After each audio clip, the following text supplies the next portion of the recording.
Welcome to the WBZ Ion Weather Blizzard of 78 Winter Special. It was a catastrophic, historic, and now infamous nor'easter. Storm Larry, as it was referred to in Connecticut, began Monday morning, February 5th, and continued through February 7th.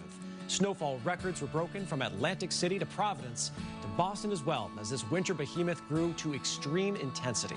This historic storm would claim more than 100 lives, caused 4,500 injuries, and almost $2 billion of damage in today's money. Now, we've assembled the entire WBZ weather team to take a look back at the impact the blizzard had on New England, if such a thing could maybe happen again someday, and walk down memory lane with a former WBZ meteorologist. Plus, we'll check in with this year's outlook and what's expected for the second half of our winter season. Now, to start things off, it's wild to think that enough time has passed so that many might not even recall this storm. So for those who may not know the tale, and for those who remember every second of it, here's a look at what 78 looked like through the eyes of WBZ and our viewers. A record winter storm with hurricane-force winds is causing serious problems all throughout southern New England. Weather is miserable, the traffic is miserable. If you're inside, stay there. We've got winds lasting for a long time. We have heavier snow lasting for a long time. And take the combination of the two, and you have perhaps the worst winter storm we've ever had here in New England. At the parking lot formerly known as Route 128. And extremely high tide and hurricane-force winds have flooded dozens of homes, and thousands of homes are now in danger. A storm that has only gained more notoriety with time, the blizzard of 78 is the benchmark storm for generations of New Englanders. The start of the bread and milk phenomenon, the first continuous weather coverage on local TV, and most importantly, the tremendous effect it had on the lives of countless people. Governor Michael Dukakis is touring our snow-stricken area by helicopter. The impact on the coastal communities is really devastating. We saw houses just smashed around like matchsticks, lumber all over the ground, seawalls broken up and now freezing. The blizzard struck on a day where many went to work and school, thinking the talked about potential storm wouldn't pan out to be that bad. By the end of the day, it was a full-fledged disaster. Shelby Scott is still snowbound. Even WBZ's intrepid reporter Shelby Scott was trapped at home, unable to report from the blinding snow. The heavy wind and the heavy snow are combining to make this potentially the worst storm ever to hit New England. Not unlike many other powerful storms, it had humble beginnings as a weak area of low pressure off the Carolina coast. But in a matter of hours, it became a major nor'easter as polar energy plumbed across the Appalachians and intensified the system. The state of emergency will continue this evening and all day tomorrow. What made the blizzard of 78 such a unique storm system? We had sharp polar energy that was diving down to the coast, captured the storm system. High pressure over eastern Canada, kind of blocking its path.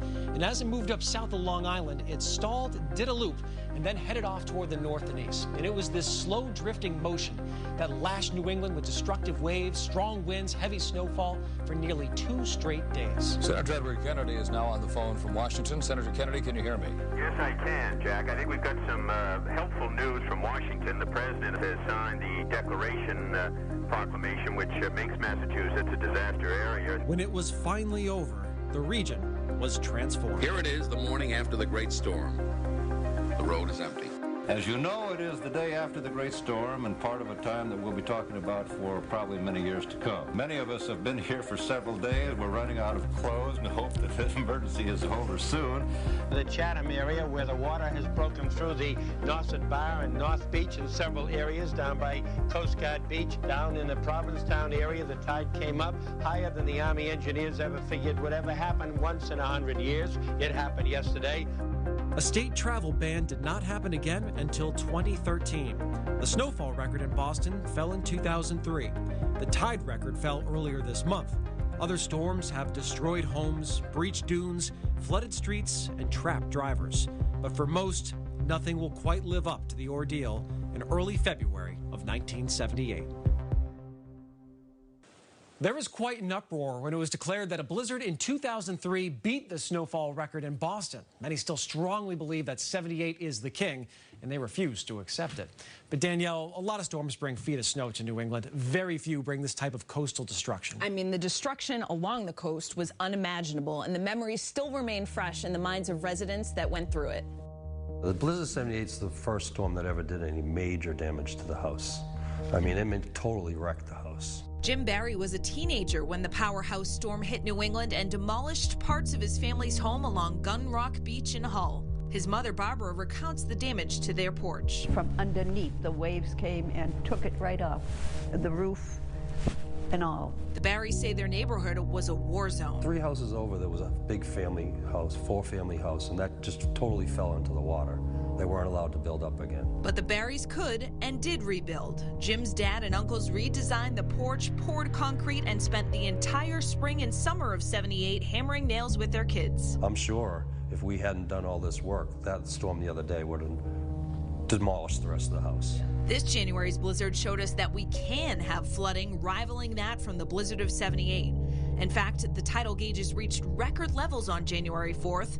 The big difference in '78 was the duration of the storm, with flooding persisting for several high tide cycles. We got a glimpse of what the future shoreline could look like with that storm. Research geologist Erica Lenz warns that our coast will see more major impacts in the decades to come. We could be looking at 11 feet of sea level rise if the Antarctic ice sheet collapse proceeds along the trajectory it's going. Lenz says that some of the greatest sea level rise predictions across the entire country are for right here in the Northeast. I don't think we're prepared at all, unfortunately. I think this is going to be a huge, multifaceted, very complicated problem. We have some time right now to have productive conversations, but it's much better to act now than it is down the line when we're facing some really dire circumstances. For a home that's been in their family for nearly 80 years, the Barrys say no matter what happens, they'll build it back up again. It's worth all the aggravation that you have to go through, because in between it's heaven.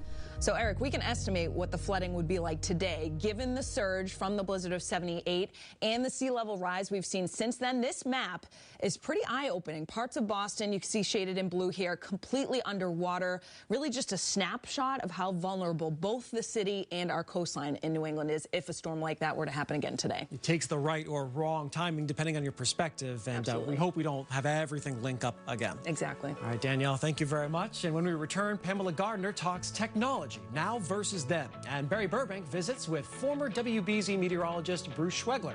The Ion Weather Blizzard of '78 special returns right after this.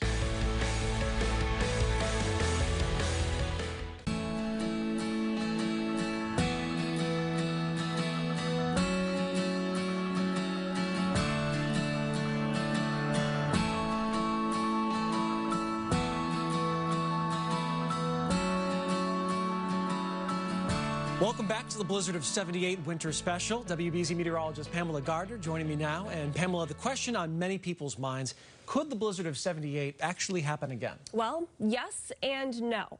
So sure, we've had comparable storms in terms of snowfall, and just a few weeks ago we had record high tides during the blizzard. But we've come a long way in 40 years in terms of preparedness and technology, and learned some valuable lessons along the way. Paralyzing, isolating, the blizzard of '78. Still our benchmark storm for New England. I lived in Newburyport, Massachusetts when the blizzard of '78 hit, and my father, who actually worked in Boston, was stuck on the road trying to get home. Dr. Flynn describes his memories like many from 40 years ago.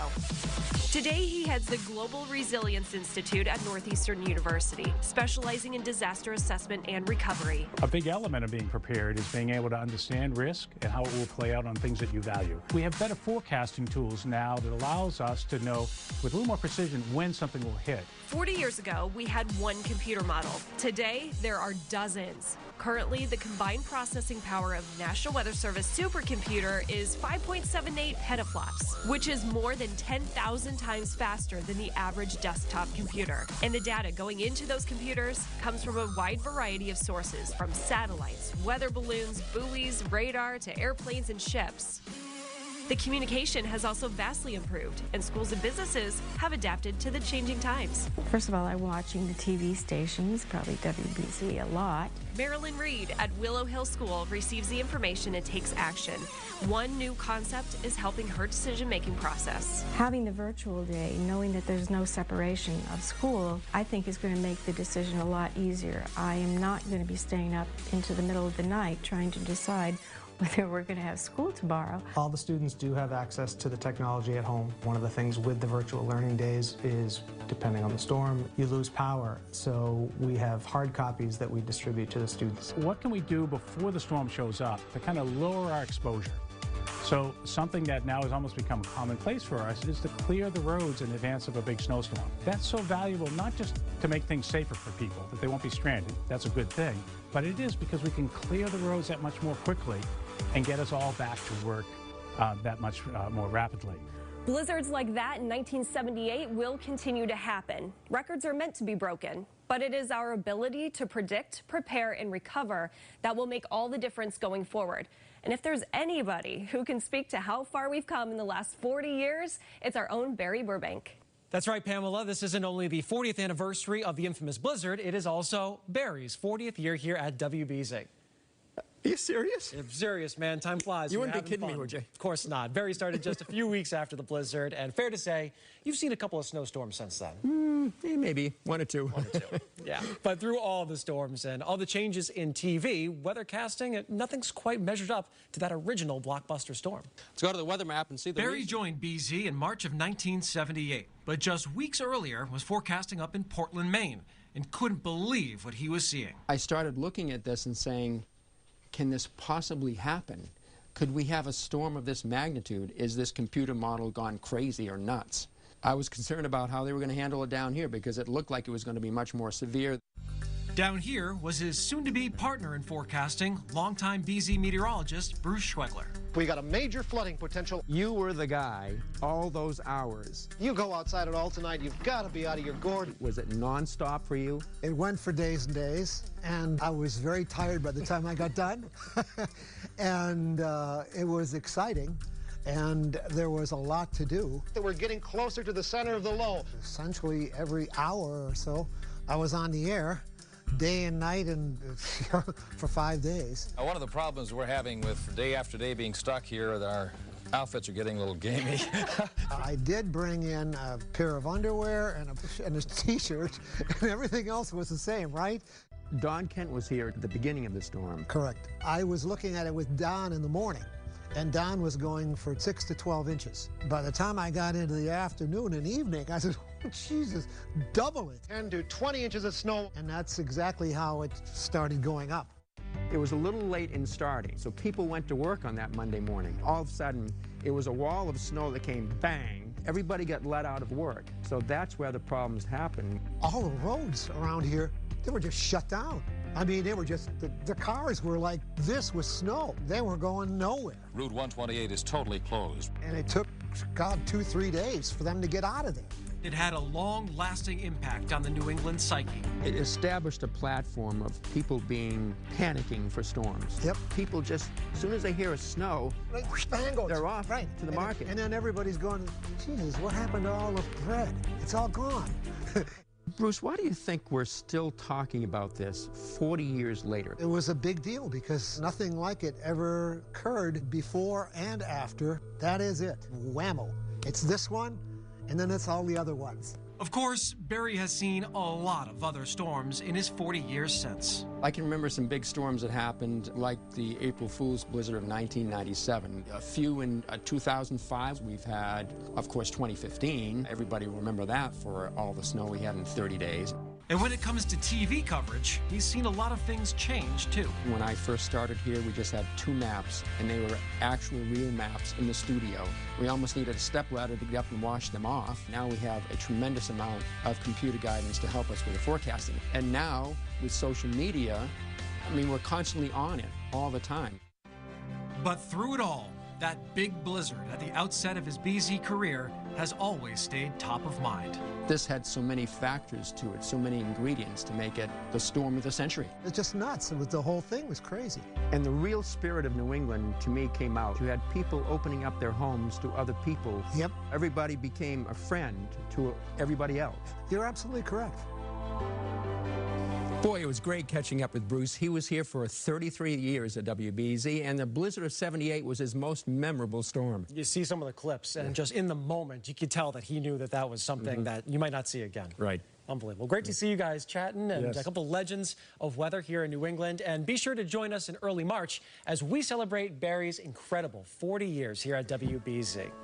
And when we return, the entire WBZ weather team comes together for our Winter Weather Roundtable Part 2.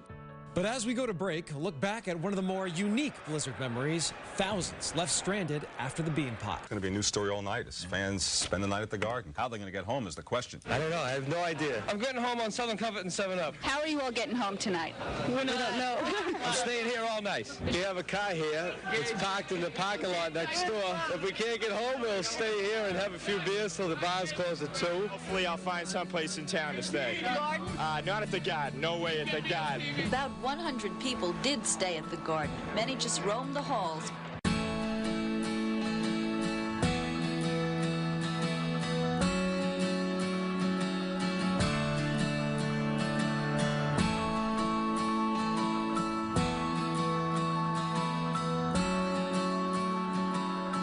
Welcome back to the Eye on Weather Blizzard of 78 special. And late January, it's the midway point of winter. We're now past the coldest average temperature and we're past the average snowfall. So it's a good time to look back at our outlook and look forward to the second half because there's still a ways to go.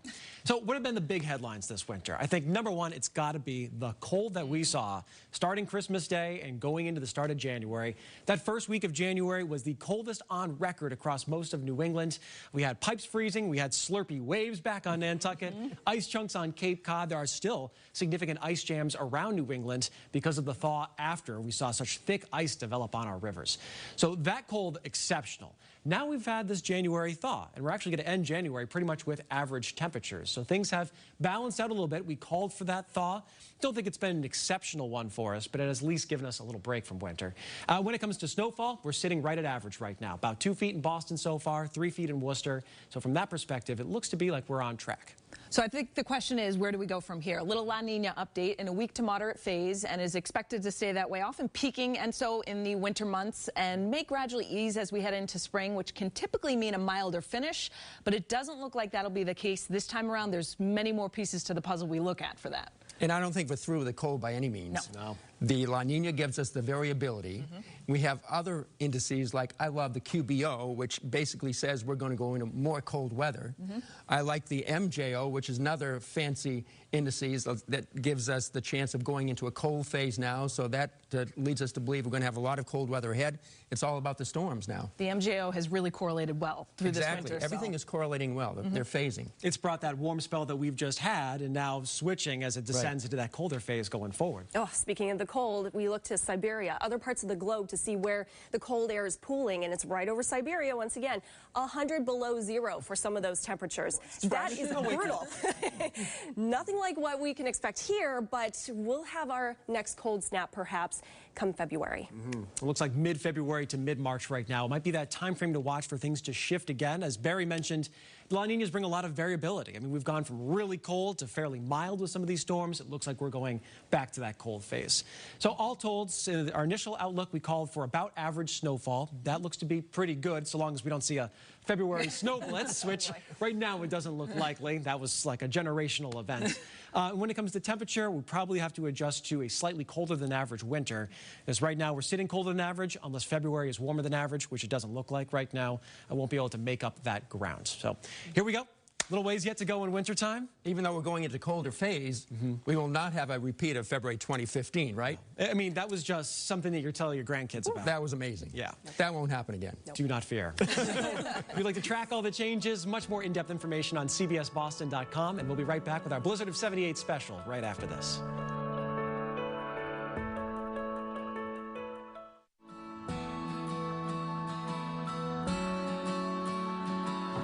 Well, that concludes our look back at the blizzard of 1978 and a look ahead to the rest of this winter. Remember, you can get live radar updated forecasts anytime on our WBZ mobile weather app. And as always, we would like to invite you to be a part of the team by joining the hundreds of WBZ weather watchers. Just log in to CBSBoston.com and sign up today. And be on the lookout for me and the rest of the team in our mobile weather lab, bringing you live conditions from inside the storms. Finally, if you would like to hear more about the blizzard of 1978, I'll be giving a talk this Saturday, February 3rd, along with some other local meteorologists who were in New England in 1978. Just log on to bluehill.org for more information. We never root for destructive weather to come visit New England, but it does happen, and when it does, we hope that you trust the team that we put together here at WBZ for the latest information to get us all through the storm. Thanks for watching our Eye on Weather Blizzard of 78 special. Try to enjoy the rest of this winter season.